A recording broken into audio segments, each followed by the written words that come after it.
Do you find it weird to have quote unquote fans, and does it add to your anxiety levels? How do you cope? Okay.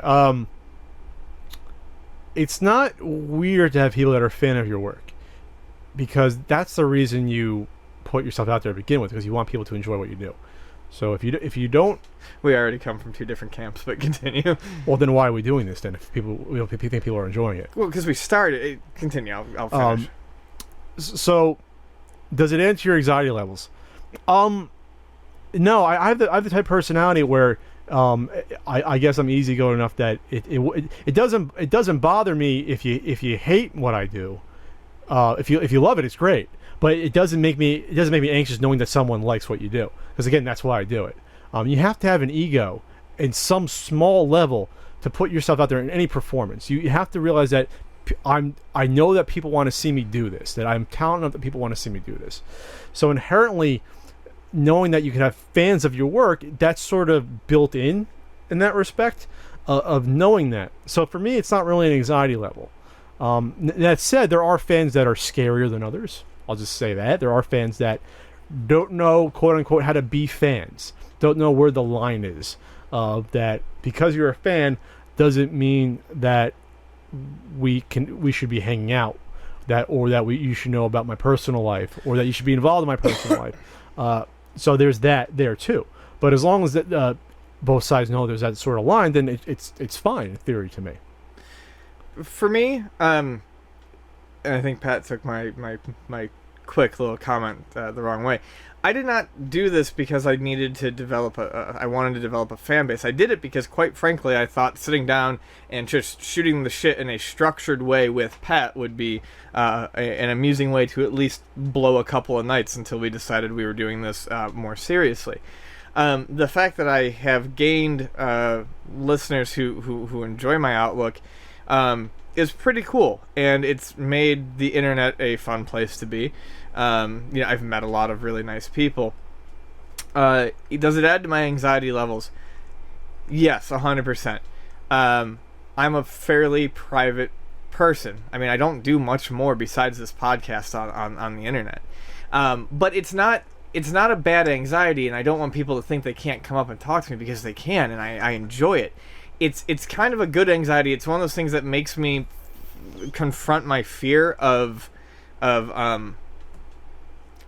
meeting people cold, which is something that you have to do in the real world. It's something that actually helps me when I'm doing interviews for people that we're going to have to hire for the store, things like that. And it's also taught me just, I mean, a lot of you people who have, seen me at conventions and been so nice, you've kind of taught me how to make a friend in any room that I've been in. And I've always been able to do that to a degree, but it's very easy now. A good example. Pat, we've talked about it twice now at the start of the show, but I go to the gym now, and I have a trainer. 5 years ago, that would have been a really awkward relationship to get going. With the trainer? Yeah, with the trainer.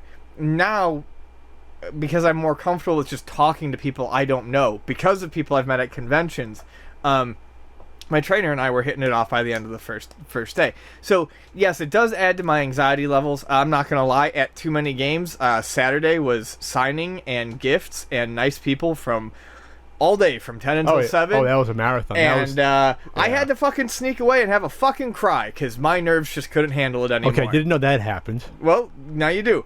Don't have to tell you everything. But I mean, that would be something you could have told me. Okay, but yeah, telling the world at the same time you're telling me. Yeah. Right. But I mean, it's like I'm trying to say, it's not like this. It's this bad thing. I appreciate the hell out of it, but I'm not used to that. That's not what I got into it for. And when you've got all these people being nice to you, and you don't understand why, that will screw up my brain. Oh, okay. Well, I guess it's like Frank, because Frank's the best example, because Frank's so disconnected from this entirely. Right, Frank is a completely different version of us. Me and Frank got noticed by the beach. We hung out last Friday. Right. 2 people came up and said, "Oh, you're Pat and Frank." And Frank is like, and he gets a little weirded out, but Frank doesn't see any of this. Right. Like this is behind a curtain. So for him, I guess it makes sense, because he's Rip Van Winkle. He's a man at a time, which is, I guess, part of the charm. Sure. But he does understand, though, that people might enjoy what he does, because he gets like people at the bars love Ask Frank. Like people like watch. Sure. Like people don't watch my stuff, but they've heard about Ask Frank, and so they watch it and like, oh, Frank, when's another one coming out? And he's like, what? He has no idea. Well, you know. I'll also point out that at least for the conventions and going back to the cry thing, I have horrible Takes a sleep. man to admit to crying. I cry all the time. My sleep has been miserable. The worst it's been in the past 6 months in quite a few years.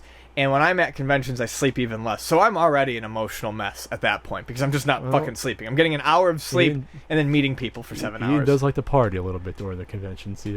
Pat's early to bed, early to rise for the most part. The partying is because I can't sleep, Well, not the other way around. Self-fulfilling prophecy at that point. If you drink until 5 in the morning. I'm not always drinking until 5. Sometimes I'm drinking until 4:30 and then sneaking back in until 5. You see my point. All right. Just it'd be nice to get breakfast with Pat at a convention. That's all. You know, I'm not paying for a $40 fucking buffet. It's not a buffet. First of all, the buffets are like $13. Second of all, we did have yogurt we got yogurt and fruit from the. It's good. We talked about sometime about our first time we actually spent time together for an elongated period of like 3 days. Yeah. He's like, oh shit.